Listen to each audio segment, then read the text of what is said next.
Peter, the apostle, remember in his early days, pretty antsy, pretty high-strung. I think I've got to turn this on. That's probably not. No. No. There we go. Peter's pretty high-strung in his early days, and he often reacts in the moment, and when he sees something, it's hair on fire, gotta act, gotta do something. But we're getting a glimpse of, as we're looking through 1 Peter, the letter, we're getting a glimpse of a more mature side, and a more thoughtful side, and a more, a character of Peter who is reflective and thinking clearly and not impatient, but steady, and showing us about this wonderful blessing of being in Christ. And he focuses on one of the great aspects in our text this morning about one of the great aspects of salvation, and that is redemption. If you've probably thought about redemption before. I know back in my day, I would go around collecting Coke bottles, soda bottles, and taking them to the store and getting a nickel or sometimes 10 cents a piece for them. They don't do that anymore. Now you pay and you have to wait in line for an hour and a half to get your money back out of it.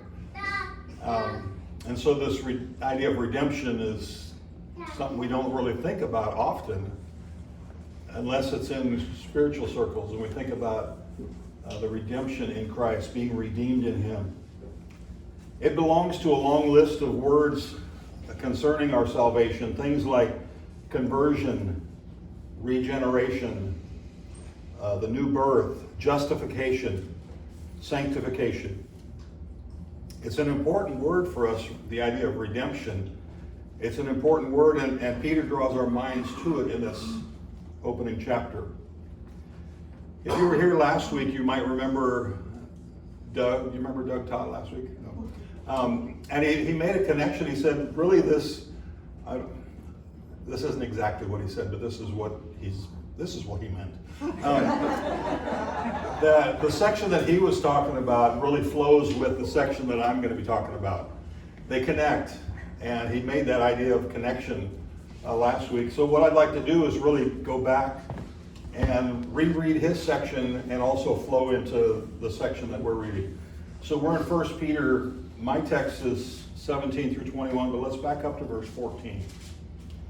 He says, "Therefore, with minds that are alert and fully sober, set your hope on the grace to be brought to you when Jesus Christ is revealed at His coming. As obedient children, do not conform to the evil desires you had when you lived in ignorance, but just as He who called you is holy, so be holy in all you do. For it is written, 'Be holy, because I am holy.'" And now the section that we're going to be focusing on tonight, this morning. "Since you call on a Father who judges each person's work impartially, live out your time as foreigners here in reverent fear. For you do not know," let me back up. "For you know that it was not with perishable things such as silver or gold that you were redeemed from the empty way of life handed down to you from your ancestors, but with the precious blood of Christ, a lamb without blemish or defect. He was chosen before the creation of the world, but was revealed in these last times for your sake. Through Him you believe in God, who raised Him from the dead and glorified Him. And so your faith and hope are in God." Now the passage that Doug started with last week, or actually even before probably, really starts with a call to virtue, a call to action, and acting in a holy, set-apart way, a way that is totally devoted to God. He says, gird up your mind or your loins, as the King James said, and Doug, I thought, brought that out really well. But talking about being alert and preparing our minds for action, for a call to action, rallying the troops, so to speak. Be sober in your spirit. In other words, exercising the right priorities that you're supposed to be doing. And to fix your hope, in other words, put all of your hope on the future grace that is going to be brought to you on the day of salvation. And be obedient children just like the Holy One, to be just like Him, to follow after Him, to cling to Him, to practice what He showed us how to live. And now in verse 17 it says, he says, if you want to respect God with your life, the one who judges impartially, then conduct your life in a way that reflects that devotion and that respect given to Him.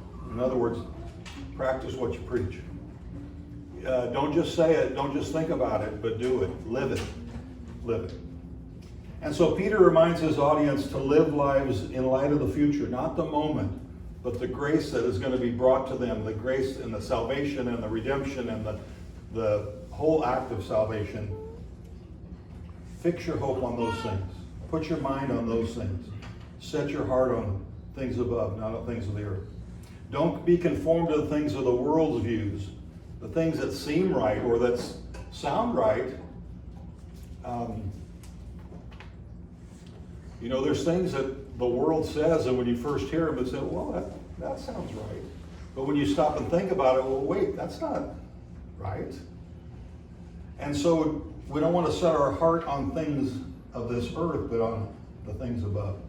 Don't conform to the pattern of this world, but be transformed by the renewing of your mind. Then you will be able to test and approve what God's will is, His good, pleasing, and perfect will, Romans chapter 12, verse 2 says. And this is becoming holy as we were called to be holy, to be set apart for God's service. We have the accountability, just like a small child has the accountability to their parents, to act accordingly and act properly. You don't want them running amok through the supermarket or things like that. So Sharon Howard, all those kids she has, how many she got, 13 or 14, something like that.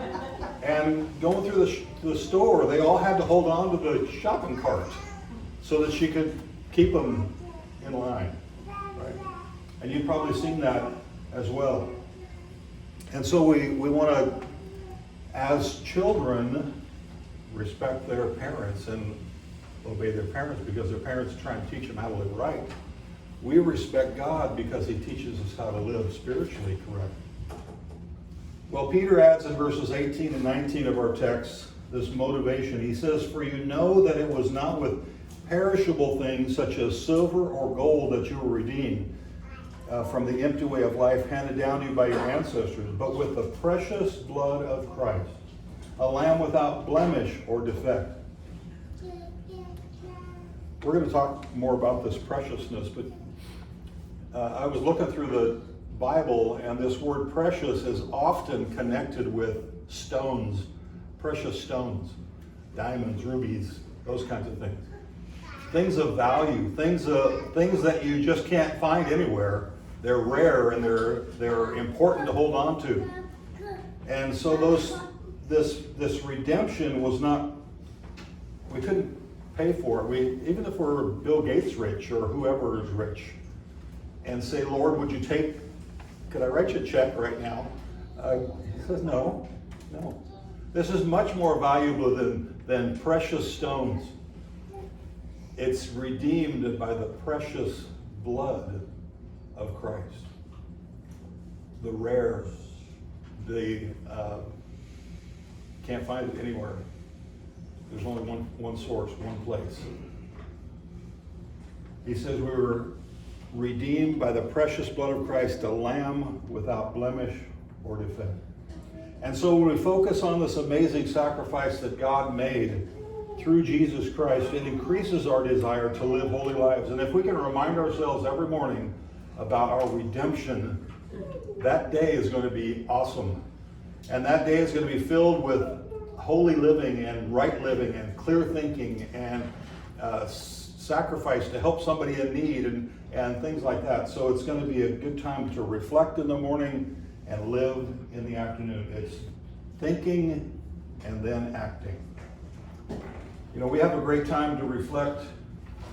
Hopefully you did that around the Lord's Supper, the Lord's table.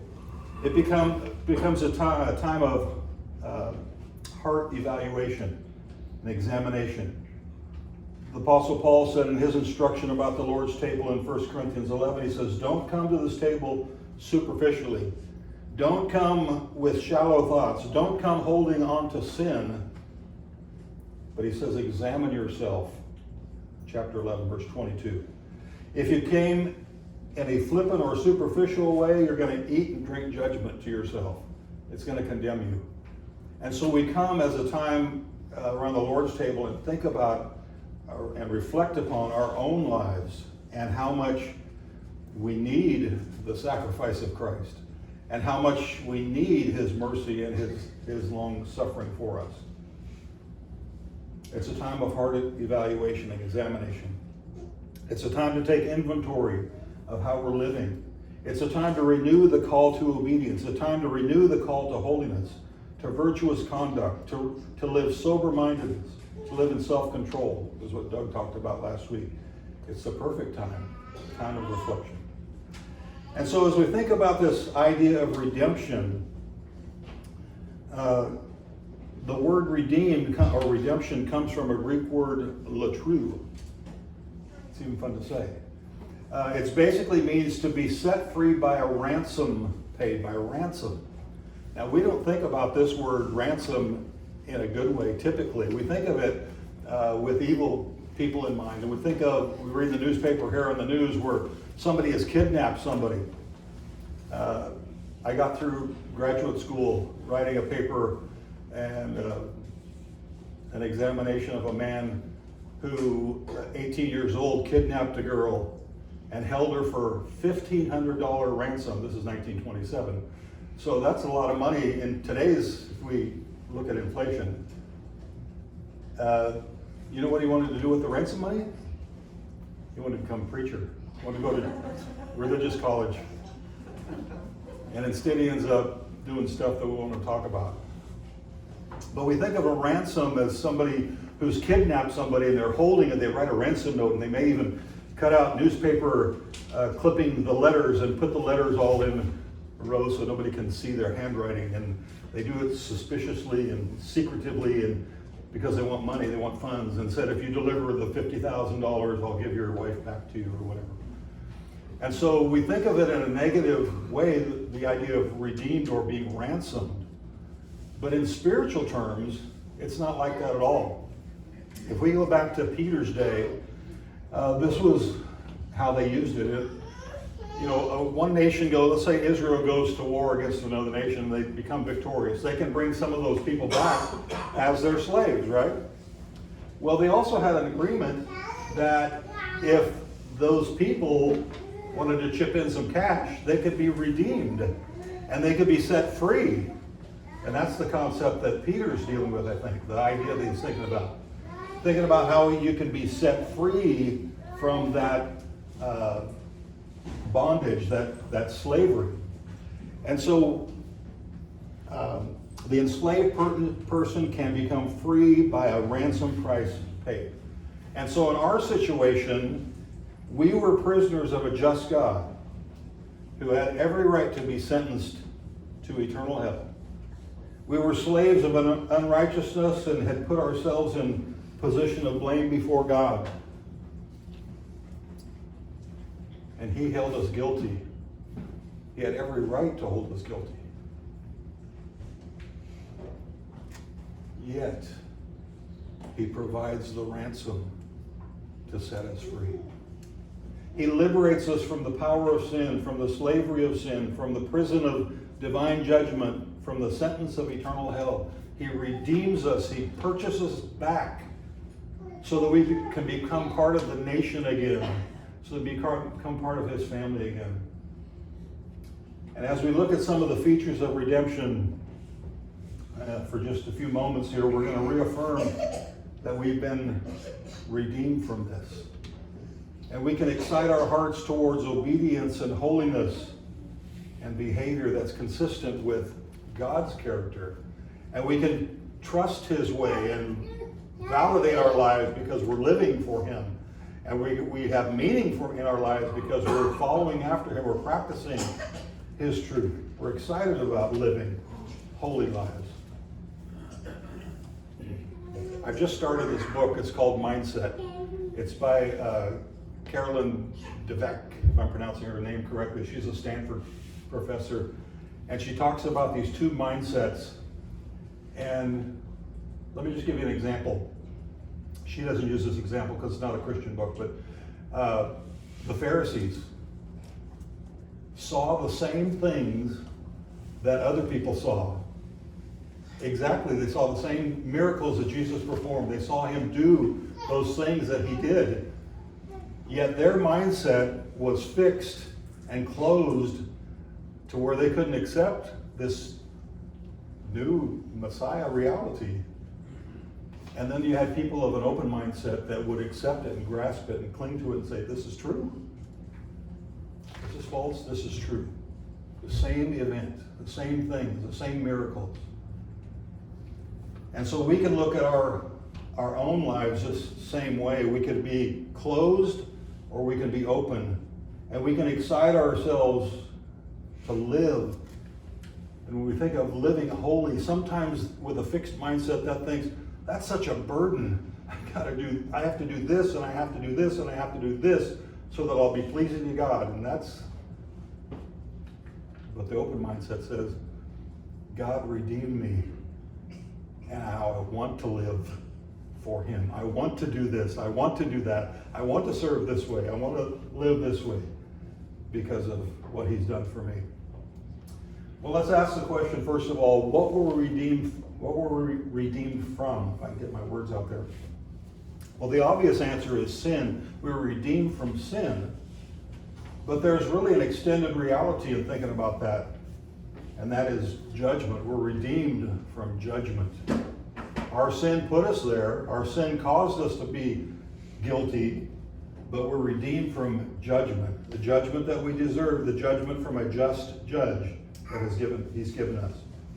And to be the slave of sin is therefore to be under the judgment of God. One who sins is the one who will die. Ezekiel chapter 18, verses 19 through 24 talks about that in that section there. The wages of sin is death, Romans 6:23. You see, sinners are destined to be punished in eternal hell. Anyone who sins and dies in their sins unforgiven is going to experience that hell. He's going to experience that eternal punishment, that eternal judgment, the never-ending torment described in the Bible. And as slaves of sin and prisoners of the justice of God, he had every right to sentence us to eternal hell because we violated his law. But we have been set free. And this is the glory and reality of redemption. Because we broke God's law, we're cursed. Galatians 3:10 through 14 says, we're all guilty of lawlessness. We need to be redeemed. And the one who holds us accountable for that sin, he holds us in contempt for that sin, he sentences us to divine judgment for that sin, is God himself. And his ransom price must be paid. And the price must be paid to him. His justice must be satisfied and determined acceptable. Well, with what were we redeemed? And that's where we're getting to the good stuff here. We were not redeemed with perishable things, that's for sure, silver, gold, anything perishable. The ransom price paid to God was not material. It wasn't, can I bake you a pie? Can I give you $100? Can I cash in my car or whatever? No. There's no amount of earthly wealth that's symbolized by silver and gold, by the way, that could deliver the eternal souls of people from bondage. Psalm 49 verses 7 through 8 says, no one can redeem the life of another or give to God a ransom for them. The ransom for a life is costly. No payment is ever enough. You don't have the capability to come up with a price to redeem your everlasting soul. Not yours, not your brothers, not your sisters.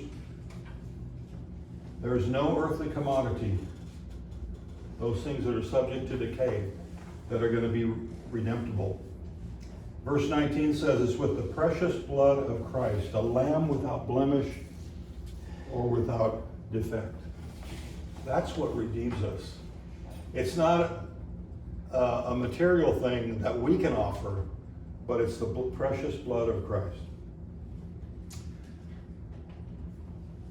Why don't you take a couple seconds and think about the blood that is going through your body right now.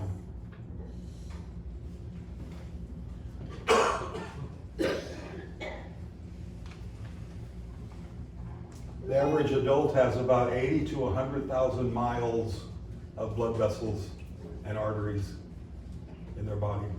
Some of us have a few more miles than others.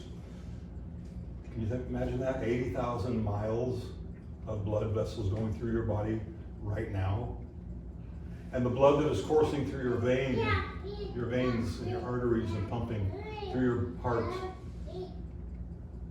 right now. Did you know that blood is made up of liquid and solids? The liquid part, called plasma, you just thought that was a TV, but it's actually in your blood, right? It's made up of water, salt, and protein. And over half of your blood is plasma. The solid part of your blood contains red blood cells, white blood cells, and platelets. Now, the red blood cells deliver oxygen from your lungs to your tissues and organs. White blood cells fight infection and are part of your immune system. Platelets help the blood to clot when you have a cut or a wound. The bone marrow, the spongy material inside the middle of your bones, makes new blood cells. And these red blood cells constantly die, and your body makes new ones over and over. Red blood cells last about 120 days. Platelets live about 6 days. Some white blood cells live less than a day. Was it that precious blood, the 80,000 miles of blood that was coursing through Jesus' body, was that what redeemed us? For the life of the body is in the blood, Leviticus 17, verse 11 says. It isn't the fluid. It's not the blood itself. That blood is a fixture for death. The death of Jesus, that's what saved us. His life was spilled out. His life was given to the spear thrust in his side, the prints in his hands and his feet, his head, the blood that he shed. That's a symbol of his death. And that death is what saves us. Jesus died a bloody death, a death that a sacrificial animal often died, right? But his death was precious because he is precious. He's the precious lamb without spot or without blemish. He's precious. Let me give you some reasons why, down through verses 20 through 21. First, he's precious because he's predestined. He was chosen, verse 20 says, chosen before the creation of the world. You see, God planned this awesome sacrifice even before the foundation of the world, even before time began as we know it, before Noah and the ark, before light and moon and stars and day and flowers and all those things were created. This plan, this event was planned by God. Revelation says before the foundation of the world.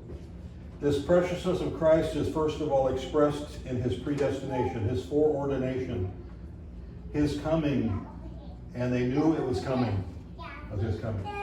Precious is his predestination before the foundation of the world. Secondly, precious because of his incarnation.